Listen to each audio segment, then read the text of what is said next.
2011 Hyundai Elantra SE. It has a VIN code D for the engine, 1.8. You gotta watch that. 2.0 and 1.8, different brakes. Front brakes. Raise the vehicle jacket supportedly. Remove the tires. Now you want to remove the caliper. You got two 14mm head bolts to hold the caliper on. And if they keep on spinning, then you have to get some needle nose vice grips in here and hold the slide pin so you can get these bolts out.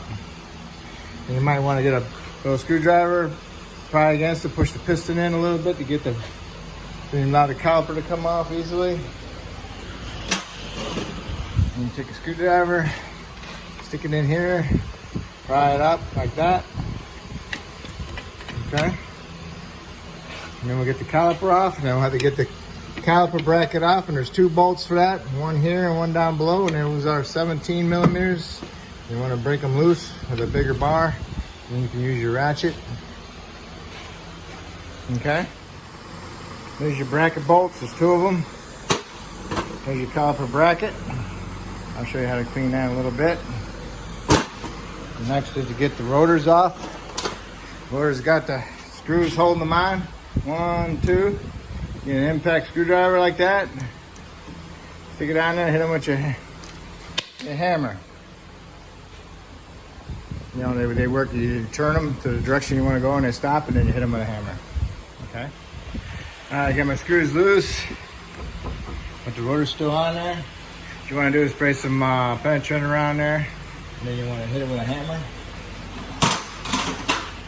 You want to hit them right there. Try not to hit your studs. If you're getting new rotors, hit them there. Comes loose, get it off.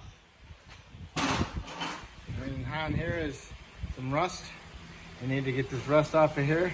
Use a die grinder with a sandpaper on it and shine her up. Not to move any metal, we're just gonna scratch it. Okay? Get it cleaned up, and then you can put a fine layer of, real thin layer of anti-seize on it, and then you can put your rotor back, your new rotor on. Here's your caliper brackets. The mounting surface where the pads go. It's right here. They need to be cleaned up. They got rust on them. Rust expands, so anything that's underneath the rust is going to be expanded against it and causes them to seize up, and they won't move properly. Okay, get my hubs clean. Okay, I put a real thin layer of anti-seize on it, so I put my rotors on it. Caliper brackets are clean. What I'll do is I'll paint those. And while that's sitting, I'm going to take care of my slides. My pin slides. These should be free. So if they're frozen, you should probably get a new caliper bracket. Okay? These are free. So I'll take them out. I'll clean them up. And I'll put some dilated grease on them, or Sil Glide, or even some of the grease that comes with the pads themselves. The grease that comes with the pads themselves don't really come with a lot. So, all right, put the Sil Glide on there. Dilated grease, same thing, pretty much. And as I'm pushing them in, I turn them. I got an extra little bit of grease up here towards the top to go on the seal. Turn it, make sure you're in there. Okay. Now I'm gonna paint my bracket. All right, I'm painting my caliper brackets. Now I'll put my bundle clips on, and then I'll put that on there. Now we gotta push the piston back in on the caliper. I usually use a C-clamp. Yeah, I use a C-clamp, the old pad, up against the back side of the caliper. And I'll push the piston in so it's flush, okay? If it doesn't want to go back in, then you probably got the line pinched on an angle because, you know, or possibly you have a problem with the caliper being frozen or a hydraulic problem. new rotors. I usually have a film of grease on them, oil, so they don't rust while shipping. What you're gonna do is you're gonna remove that film of oil, use Windex, soap and water, degreaser. Do not use brake clean. Got a little bit of anti-seize on the back, which is good. Got my rotors cleaned up, soap and water, Windex. You got your rotors back on. Put your screws in, hit them with your impact, tighten them up.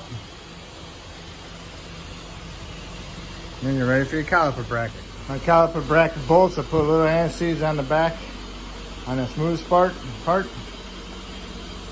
so they don't freeze up on there because they get tight. Got my caliper brackets on, got my back bolts tight, snugged them up, and then I tightened them to 70 foot-pounds. You should double check your specs, don't rely on me. Now I'm gonna put my bundle clips in here, but I'm gonna do it at the same time when I'm doing my brake pads because they fit in there kind of loose and they'll fall down on me. So I'll put the bottom one in, and I put the top one in, and I'll hold the top one in, and I'll put my brake pad on.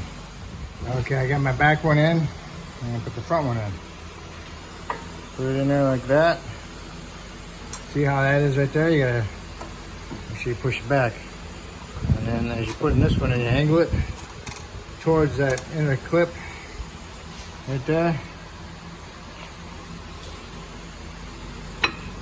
Push it out. You don't want to be pushing the pad against it. You want to push the pad against it that way, not that way.